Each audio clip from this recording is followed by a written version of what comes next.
اب ذرا آخر میں بتائیے مفتی صاحب، امام علی مقام اور ابن سعد کا جو مکالمہ ہے، وہ مکالمہ ظاہر ہے ایک اگین امام علی مقام کی جو ڈائریکشن ہے وہ دنیا کو بتلا رہا ہے کہ میری ڈائریکشن ایکچولی میرے ایجنڈے کی ڈائریکشن کیا ہے۔ دوسرا، امام علی مقام کا جو موقف ہے، اگین امام علی مقام نے اپنے موقف کو واضح طور پر بیان کیا ہے، یعنی کسی صورت میں بھی نہ وہ جنگ کے لیے گئے تھے، نہ وہ حکومت کے لیے گئے تھے، نہ وہ خلافت کے لیے گئے تھے۔ بتائیے ذرا۔ جنید بھائی، اس میں سب سے پہلے تو ہمیں جب ہم ان کی گفتگو سنتے ہیں تو نظر آتا ہے کہ ایک طرف حق کھڑا ہے اور دوسری طرف متاع دنیا ہے، اور اللہ تعالیٰ جل جلالہ ارشاد فرماتا ہے قل متاع الدنیا قلیل، ساری کائنات بھی مل جائے تو دنیا کا مال اور متاع تھوڑا ہے، اس لیے کہ ختم ہو جانا۔ وہی حیثیت ابن سعد نے جو امام حسین رضی اللہ تعالیٰ عنہ سے بات کی، اس میں اس نے 4 اپنے مقاصد بتائے کہ اگر میں آپ کے کہنے پر اس ایجنڈے سے پیچھے بھی ہٹ جاؤں، لالچ تھی نا، تو یہ عذر پیش کیا، حالانکہ عذر نہیں تھا، کہا کہ مجھے خطرہ ہے کہ یزید اور ابن زیاد میرے گھر والوں کو نقصان پہنچائیں۔ دوسرے نمبر پر کہا میرا مال ضائع کر دیں گے۔ تیسرے نمبر پر کہا میری جائیداد کے اوپر قبضہ کر لیں گے۔ امام حسین رضی اللہ تعالیٰ عنہ نے کہا یہ جو تو عیش کی زندگی دیکھ رہا ہے نا، کہ میں ایک لمبی زندگی بیٹھ کر عراق کی گندم کھاؤں گا، تو فرمایا ان قریب عراق کی گندم بھی ختم ہو جائے گی، تجھ پہ بند کر دی جائے گی۔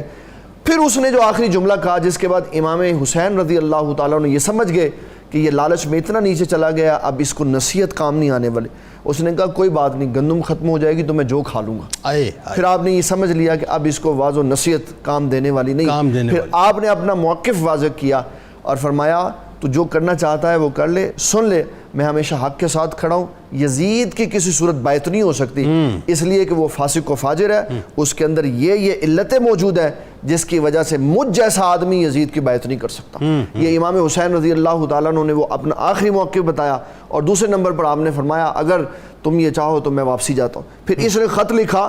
ابن زیاد کو، جس میں اس نے یہ کہا کہ امام حسین رضی اللہ تعالیٰ عنہ یہ آپشن رکھتے ہیں، تو انہوں نے کہا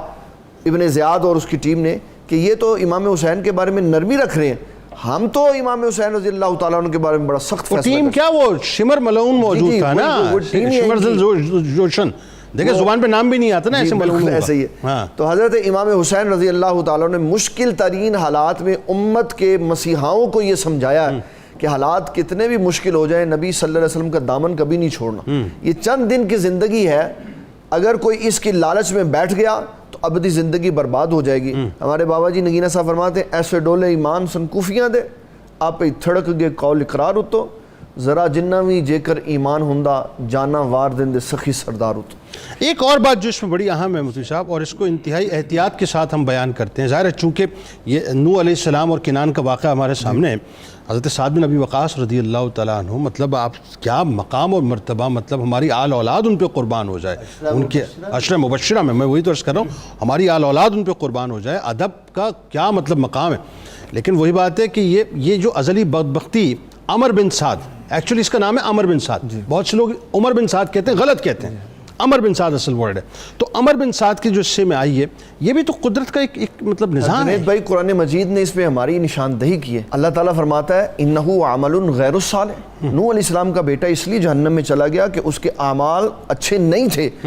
اس میں اپنے ناظرین کو یہ بتانا چاہتا ہوں، اولاد ماں باپ کے رستے میں ہو، 7ویں پشت میں بھی ہو، اللہ فیض دے دیتا ہے، اور اگر سگی اولاد ہو اور اپنے بڑوں کا راستہ چھوڑ دے تو اللہ جہنم کی آگ میں پھینک دیتا ہے۔ بے شک جی۔